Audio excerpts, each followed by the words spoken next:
Wanda Odom Holt.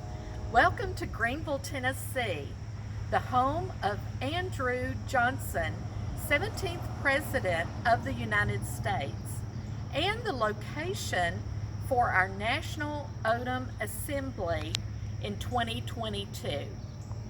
Greeneville was established in 1783 and is located in the foothills of the Smoky Mountain in beautiful Upper East Tennessee.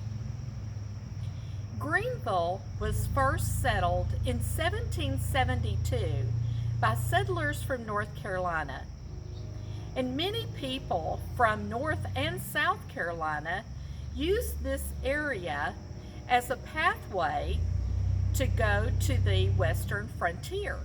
And it's very possible that some of our Odom ancestors used this same path on their way to Middle Tennessee, Illinois, and on to Texas.